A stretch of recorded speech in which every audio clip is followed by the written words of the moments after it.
Bonjour à tous, aujourd'hui nous débutons avec le logiciel TIA Portail. Il s'agit de notre premier projet sur ce logiciel. Ce logiciel a été développé par Siemens pour utiliser avec les différents appareils tels que les automates programmables Siemens, les variateurs, les écrans IHM. Donc lorsque vous ouvrez TIA Portail, vous vous retrouvez ici sur cette fenêtre-là. Donc vous allez vous tout se diriger sur créer un projet. Donc on va l'appeler tout simplement projet TIA Portail Siemens. Vous pouvez l'appeler comme vous voulez. Donc on va créer. On attend quelques secondes. Donc ce logiciel est extrêmement lourd. Il faut avoir un ordinateur qui est extrêmement rapide. Donc on fait configurer un appareil, ajouter un appareil. Donc vous vous retrouvez ici. Donc ici vous avez plusieurs possibilités. Soit vous avez contrôleur. Alors vous avez plusieurs automates programmables ici, S7200, S7500, S7300, S7400. Ici avec ces deux appareils-là, vous avez la possibilité de configurer un écran HMI ou système PC pour la supervision. Donc nous, on va juste faire un petit projet avec un automate programmable. Donc on va choisir un automate au hasard. Alors pourquoi au hasard? C'est tout simplement si vous avez un automate programmable réel, vous devez choisir exactement la CPU pour l'automate programmable industriel. Donc nous, on va utiliser le PLC SIM. Le PLC SIM, nous y reviendrons bien sûr. C'est tout simplement un logiciel qui va nous permettre de visualiser un projet. Donc on va choisir un automate, S7300, CPU. On va choisir n'importe quel CPU. On clique dessus. On fait ajouter.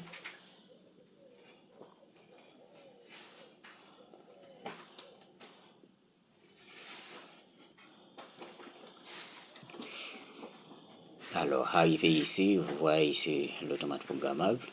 Donc, avec le rack, vous avez la possibilité ici d'ajouter d'autres modules. Donc, nous, on va juste ajouter un module Digital Input. Digital Input, 16 entrées, 24 volts DC. On double-clique dessus. On a la possibilité d'ajouter d'autres modules selon nos besoins, bien entendu. Donc, nous, on va juste ajouter un module Digital Output. 8 par 24 volts DC.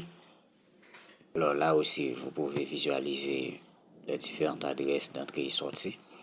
Donc si vous cliquez ici, propriété, variable IO.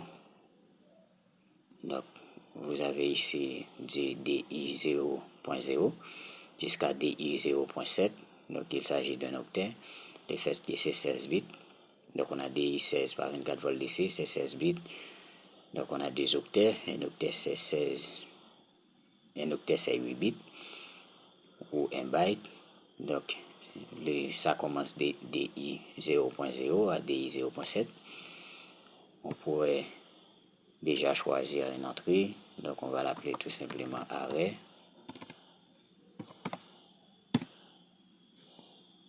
On va appeler ça marche.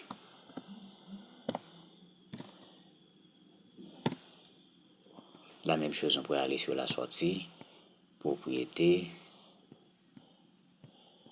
variable IO. Maintenant, on se retrouve ici.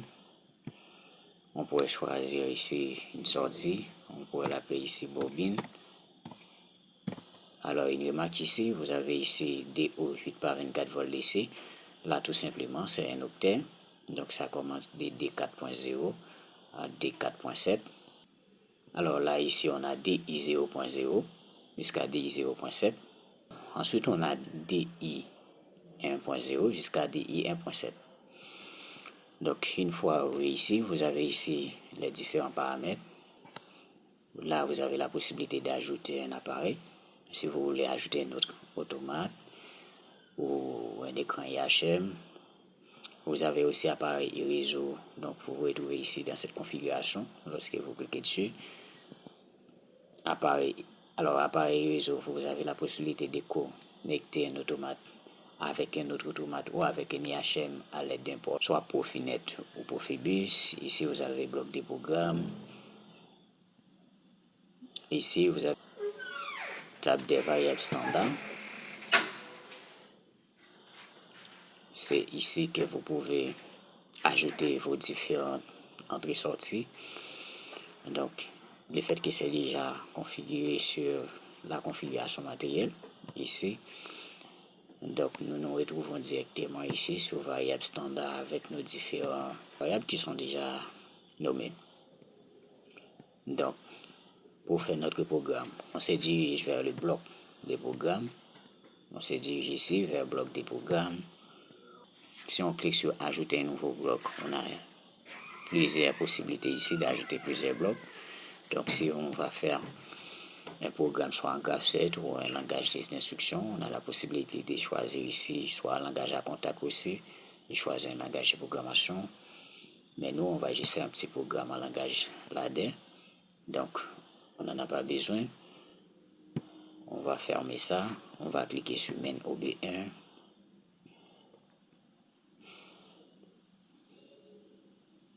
Arrivé sur main OB1, on se retrouve ici. Voici nos différents contacts.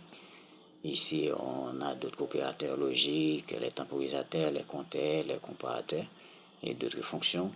Ici, on a la possibilité, si on veut ajouter un bloc de programmation, si on veut aussi faire une connexion avec un autre automate. Nous, on va juste faire notre petit programme. On va choisir un contact fermé, on va l'appeler tout simplement arrêt. Alors, vous avez la possibilité, soit vous tapez, vous avez la possibilité, on va choisir un autre contact, on va l'appeler marche.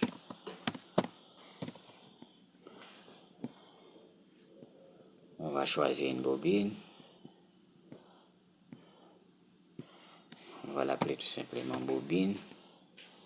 Alors là, vous avez la possibilité, une fois que vous avez commencé à taper, donc ça va monter automatiquement. On va faire un médecin. Donc ici, vous avez la possibilité, si vous double-cliquez ici, vous avez le choix, ça va monter ici, vous choisissez ce que vous voulez. Alors, une fois le programme terminé, vous avez des possibilités. Si vous avez un automatériel, donc vous pouvez faire charger directement dans l'appareil. Si nous, on va juste faire la simulation, donc avec PLC Sim, on va cliquer sur démarrer la simulation. Pour ça, avant, on sélectionne notre CPI, on fait démarrer la simulation.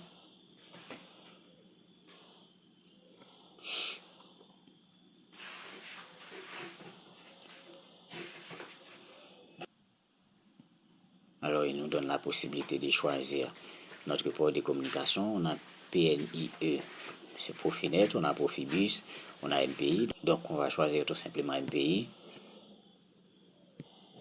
PLC Sim. On fait lancer la recherche. On fait charger.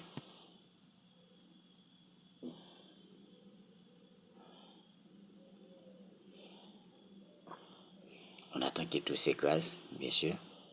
On fait charger.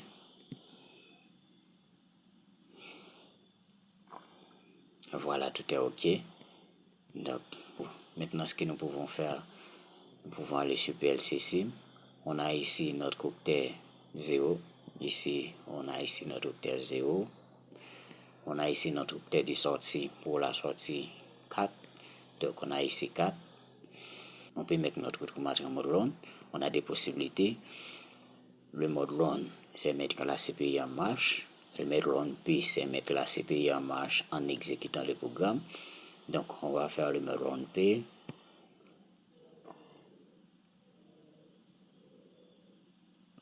Une fois terminé, vous pouvez visualiser le programme. Donc, en cliquant tout simplement sur cette petite lunette ici, activer, désactiver visualisation du programme, on clique dessus.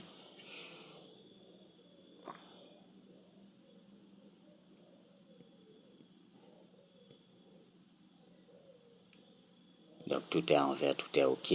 On a la possibilité maintenant de manipuler notre programme à travers PLC Sim. Donc, pour ça, on ouvre. Donc, on a notre bouton marche qui a pour l'adresse I0.1. Donc, I0.1, on clique sur I0.1. Et voilà, notre sortie s'active.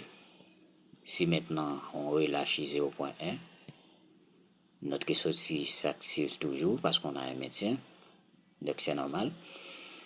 Maintenant, si on clique sur arrêt I0.0, notre sortie se désactive. Voilà les amis, c'était tout pour la première vidéo.